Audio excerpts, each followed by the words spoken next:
Everybody knows that Americans are deeply and correctly concerned about the economic and job security in this country. And they are very concerned about the prospects for their retirement in many cases. They're worried. They're afraid about a lot of things, but the economy, their job security, and their retirement security are near the top of everybody's mind. And you can see it whether you do an informal, unscientific poll like I did the other night in a telephone town hall meeting. The economy and job security was absolutely number one, and I would say that worries about retirement security are part of that fear, part of that picture. And so you're here to talk about the nation's growing pension crisis. And you're exactly right. That's the right word, crisis. There is an enormous deal of concern out there. As you all know here, that we're operating under the current law, which was the 2006 Pension Protection Act. I sort of cut my teeth on that act. I worked very hard on it. I think it did a lot of very, very good things to put more accountability and greater funding levels into pensions. But then came the financial crisis that we are still weathering today, and it's very clear on both sides of the aisle that we need to put some flexibility back into that. We've had pension plans lose huge portions of their assets as the value plummeted.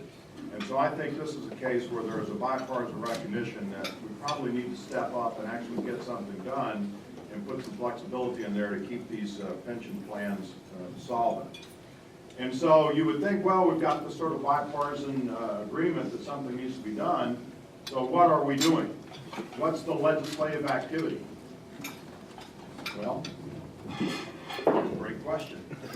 Last June, many of you probably know, Chairman George Miller brought forward his gigantic omnibus pension bill. It included his 401k fee disclosure language. It included some of Rob Andrews' language on investment advice. It included some placeholder language. It was a huge bill, and it passed in the committee with virtually no Republican support. I would say that it lacked the Republican support because we were really, really concerned about a number of pieces of legislation. We, of course, I specifically offered some sensible, of course, I wouldn't offer anything that wasn't sensible, some sensible alternatives to fee disclosure, and of course it was defeated on a party line vote. But there it sits, this giant omnibus bill, and it is stuck in Ways and Means. Go figure, something stuck in Ways and Means. There are some other proposals out there. I know you're going to hear from Johnny Isakson on some activity in the Senate. I won't even begin to talk about activity in the Senate. It's fairly rare, for one thing. So, but sometimes there's activity there. Sometimes it's even good. So I will let the senator talk about that. And I know that Pat wants to talk about the Pomeroy Teaberry bill and what its potential fate might be. I will just say, he's going to talk about it, so I'll just say briefly, we've looked at it certainly, and quick analysis would be there's some good stuff and some bad stuff. That's okay. And I'll let Pat explain what that might be. I would say I'm a little bit concerned that in that bill there is potential for dropping a great deal of liability onto the PBGC and onto the taxpayer, but it's his bill. I'll let him explain it.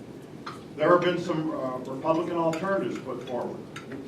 The Savings Recovery Act that a number of us had worked on, Sam Johnson and I and a group put forward this act that gives some flexibility in personal savings to provide some targeted relief for defined benefit plans.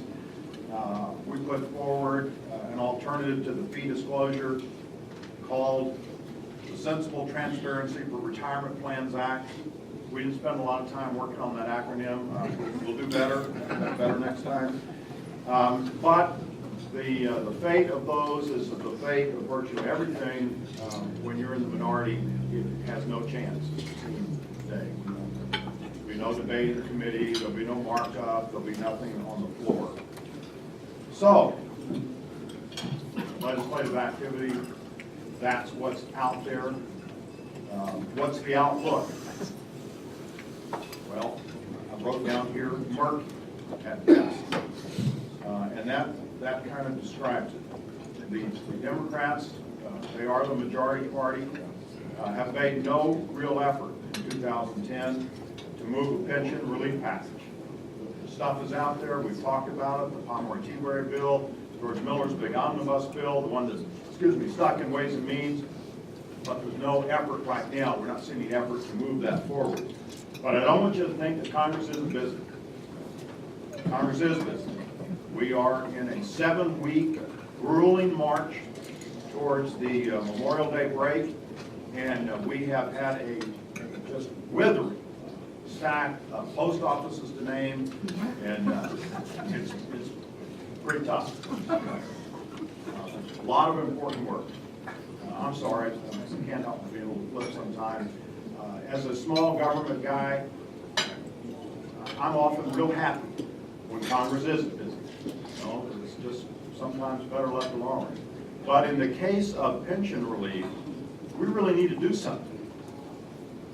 And we ought to be doing something. And of course, it ought to be sensible. But inactivity here may not be the best thing. Okay, I know we're pressed for time. I had agreed, I didn't actually agree, my staff agreed on my behalf that I would answer questions. So I will do that. Jim, you want to do that now? Okay, I will take questions and answer them if I can and duck them if I can. All right, terrific. Okay, thank you very much. Appreciate it.